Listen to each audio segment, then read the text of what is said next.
All right, guys, welcome back. Now, the last time when I left, I told you I was getting ready to glue up all my panels, and I did. Now, right here in front, you can see where I glued up my shelf. Now, this is to get the 2 out of, and of course, this is to get 1 out of. And the one thing you're going to notice on that one is, and if you look behind me right here, this is my side panel, or one of them. And you see the glue's kind of running. Well, that's the bottom of it. But I do try to keep the top of it clean a little bit. I'll take a damp rag and just kind of wipe off my glue as I go. And if I've got a little spot under a clamp like this, then I'll just take a little scraper and knock it off. Now, I told you I always glue up heavy. And when I left, last time we talked, I was telling you that if I'm fortunate. In the back, I've got a big 36-inch Performax. So I can take and put all of these panels through, no issue. And I have a 2244 drum sander. Now, I'm not trying to say anything, but I'm going to tell you this, okay? You've heard me say it 100 times. I know they're expensive. But of any single tool that I have ever owned, a drum sander probably did more for my woodworking than any other tool I've ever owned. That's just the truth. Being able to take panels and glue them up heavy and put them through there, I mean, you can buy sandpaper everywhere from a 36 to a 220. But I can start out, this stuff's a strong 7/8 and I want 3/4. I can throw some 36 on there and make a pass or 2 on each side. My glue's gone, I'm flat, I'm level, and then I move up through my fine grits, and I can sand to such a perfection. I mean, I can do you'll see when I do a 3/4 inch dado, I mean, I can do it perfect. Now, I don't disagree. You can do the same thing with a planer. And when I left you, what I told you is that if you got a small lunchbox planer, to now come back and rip this, plane it to size, then glue it back is a good thing. And the reason for that is, number one, you only have one glue seam you have to work, instead of trying to clean up and sand by hand all of these. All right.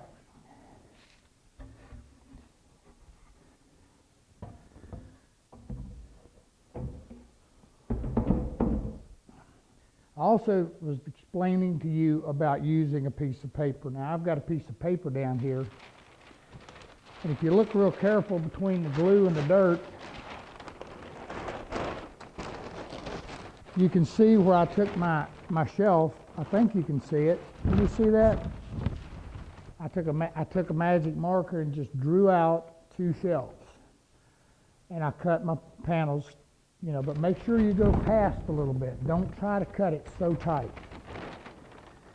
And then, of course, this is a piece of masking paper, but you can, a roll-up. You can buy craft paper at the box store, pretty reasonable.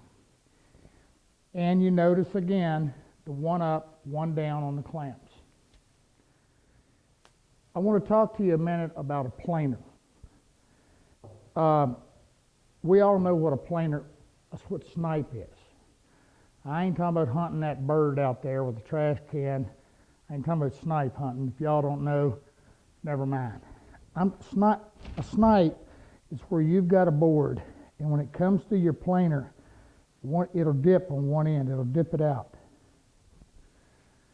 It's called snipe. Here's what happens, and I want you to follow this close, because I can't draw, so you're going to have to use a little imagination. If this is the bottom of your planer bed, normally you have, a lot of lunchbox planers do not have these.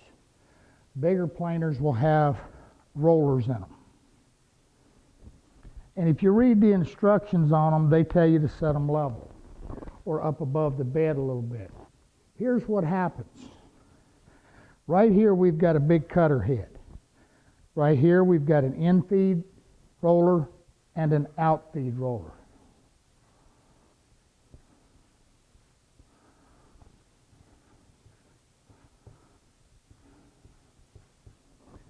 All right. What happens is when your wood starts going through here, in the initial steps, only the in-feed roller is catching it. And if you've got a long piece, that long piece of wood is hanging out here, and so it's creating a cantilever. It's trying to, the weight of it is pushing up on this. And the one by itself is typically not really good enough to hold that whole thing flat with all that weight out there. So what it does is it comes in right here, it comes in and the cutter head hits the edge of it, the end of it, then it moves on, and then the outfeed roller catches it. Once the outfeed roller has it, it's staying pretty flat, and it moves on through. And as it moves through, then there's a point at the end of it that the in-feed roller is no longer holding it down, and now it's stretched out on the other end, so what does it do? It kicks up into the cutter head. And I read out there where guys, you know, they've adjusted. If you have a set of rollers, number one, when I set my rollers, I set them dead with the top of my bed. The bottom bed, I set it right at the top. I do not elevate it. And I keep my bed well waxed. Okay? Makes my wood run smooth. Lunchbox planers, like I said, they usually don't. Make sure that your bed is level. Now, honestly, the lunchbox planers, other than the width, that they do a super job. They really, I've used them forever. And there's a reason. The big, heavier planers, you've got these big, massive springs up in here that are putting a downward pressure. And that pressure is strong enough that if you've got a board that's got a cup in it, when it goes through, that's strong enough, it'll actually mash that board flat, plane it, and spit it out the other end, steel cupped. So if you got a board that's got a cup in it, when you're planing it, go very easy and start with the crown up. And when I say go easy, because what you want to do is that board is only going to be, let me get another spot here. Told you I can't draw. That board is only going to be as good as you can get a level plane out of it. So what you want to do is go easy, so you start taking it off like this instead of mashing it flat. Typically, the lunchbox planers really don't have that much of a downward pressure. Okay, so they do pretty good. A sander has very little downward pressure and will sand a cup out in a heartbeat. It'll sand it dead flat. Okay, so keep these flush with the bed instead of elevated. Wax the bed good. And keep it waxed. Now you're going to worry about getting wax and whatever on your wood. It's not going to work off like that. And I'll tell you what else too, that Renaissance wax, yeah, it's expensive. It's real expensive. But it goes a long way, and I tell you what, it really hangs tight to some wood. Okay? Anyway, I mean, hangs tight to the metal and doesn't get on your wood. But it is expensive. But like I said, it goes a long way. Wears really well. Okay. So make sure you do that. Now here's another tip. When you're feeding the wood in, hold the back of the wood up until it gets into the second roller, which is the outfeed. As it comes out, lift it up. As it exits the infeed, give it a little help.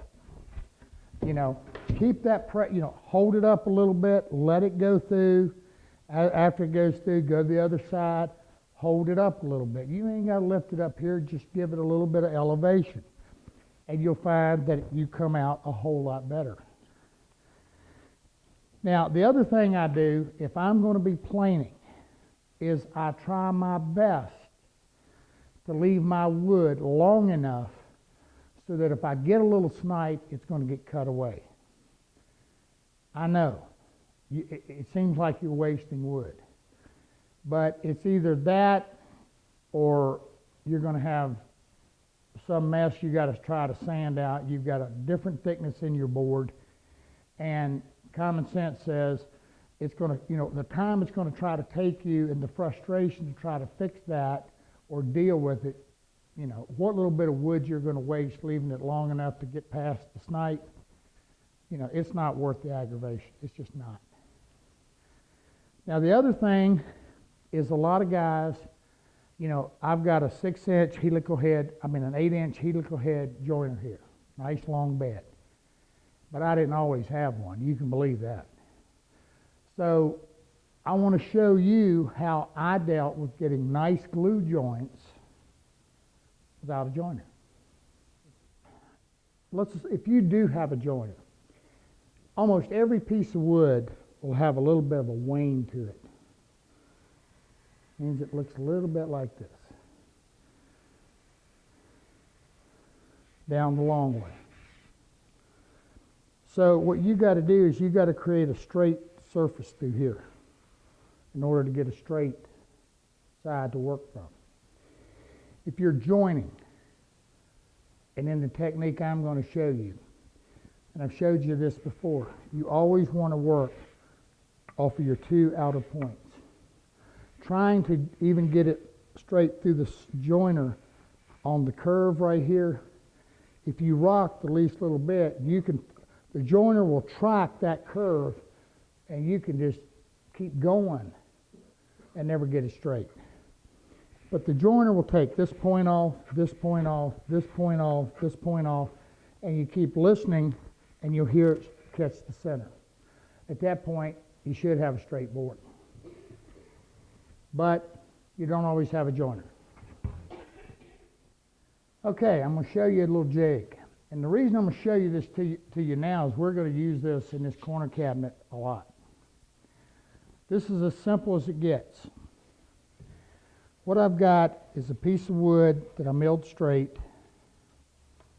as I could get it. And then I've got another one set into it, kind of making a T. But if you notice, this piece of wood, it's not even. In other words, I've got it, I don't have the top of the T set into the center. I've actually got it offset. Now here's the reason. This is going to be a straight line jig. And the reason I do that is because depending upon what I'm doing as to how thick I want it to be, how much space I want in here. And I'm going to show you this. If I set it like this, what I've got is I've got more space under here, thicker wood, common sense, thinner wood. Then I can actually, and you see the holes drilled in it, that's just so I can clamp it to the fence. And then I can actually turn it this way and use it as an auxiliary fence for my dado blade. Now, I went and got a piece. This is a piece of live sawn curly cherry. I'm going to show it to you.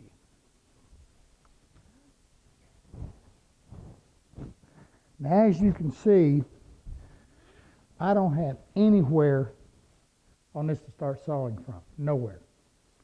This bottom isn't too bad, but this is, and you're going to see wood, like I said, it's got plenty of wane in it, so you got to get it out.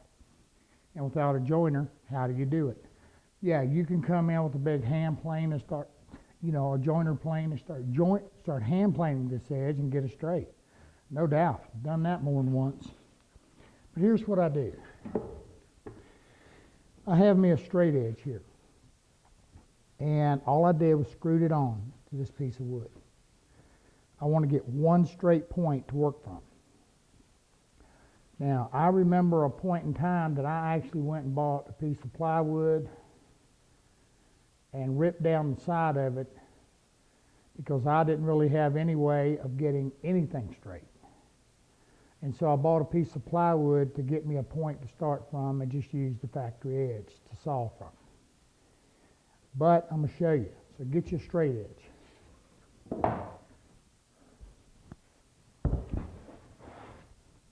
Some of you have already seen this. Here's the way this works. Now I think I'm going to have to go with my wide side here. Yeah, I am. Okay.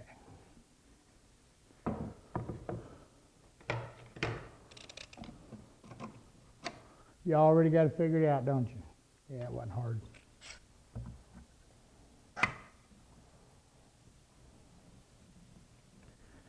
And here's what I'm going to do. As soon as I find some glasses. Don't let my glasses there. Thank you. All right, now I'm going to have to, in this deal, I'm going to have to remove my splitter here a minute, but I'm just taking an edge off, so I'm not going to worry about it.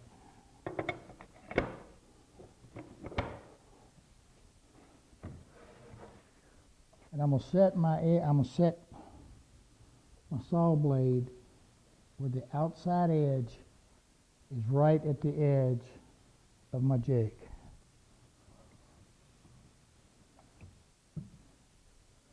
And I tell you what, we're going to be using, we're going to use this to cut those shells. You know, I'm going to move up a little bit.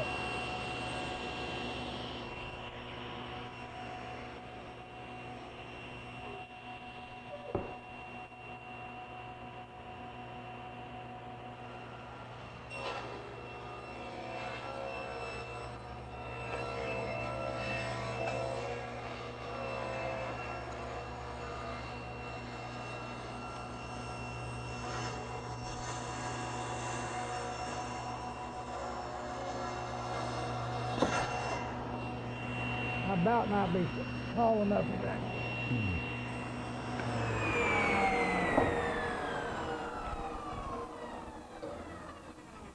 I had to raise that blade just a little bit. That's a thick piece of wood. And here's my off-fall. And I have a straight edge to start cutting from.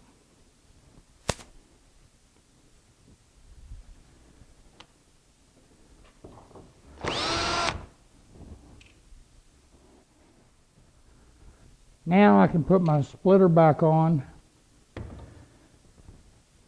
and continue, because I now have a straight side to work from. Works pretty nice. And you know, you can make it just as long as you want. Really works good. Okay. So I don't have to lug this big thing around. Now let me show you.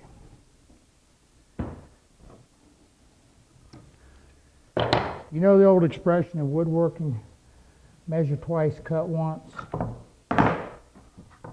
Well, that's good advice, there's no question. But I'm a firm believer in cutting a few more times than that. And a good saw blade. I'm running a 40-tooth combo here, and I like it a lot. Does nice. And a glue line rip, which is usually about a 24-tooth or whatever, a good one. They do a nice job. Okay. I've just got two pieces of poplar that haven't even been planed. And I jointed one side. Now I could have just as easily did what I did there to the cherry. All right, let's get a measurement here. 5 3/4. All right.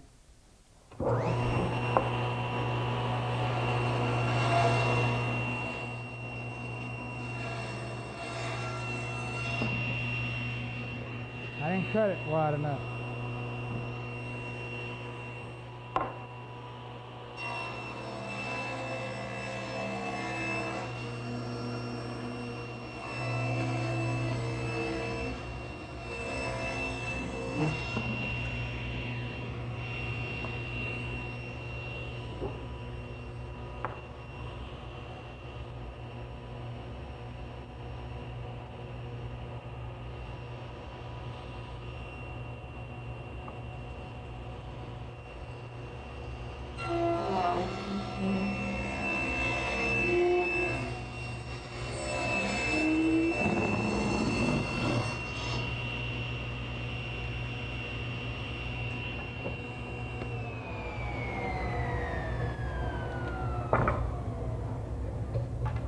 Now, when you go to put your joint together, if you're not lining up perfectly, that same thing we talked about, that wane, again, next cut would be put the point to the fence. In other words, you would have a point and a point. And as you go through, and we're not talking about something great here, we're talking about a minor thing. If you're way off, you need to either recut using your straight edge, check your straight edge, or whatever. I mean, we're dead on the money now. And these are our sawn sides, I think. That's a joint. Put the sawn sides together. Yeah, there we go. Now, make sure that the blade on your saw is dead at 90 degrees. And and this is another reason I like gluing up thick. Because in the event it's not, then you can actually glue.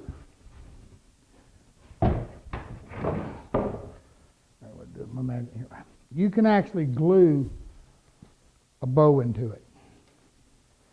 And what am I talking about?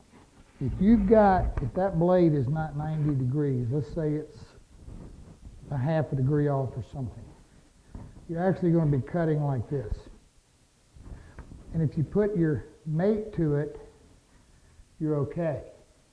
But if you have one going this way at half a degree and one coming this way at half a degree, when you pull these together, this is going to fold up and it's going to create an arc.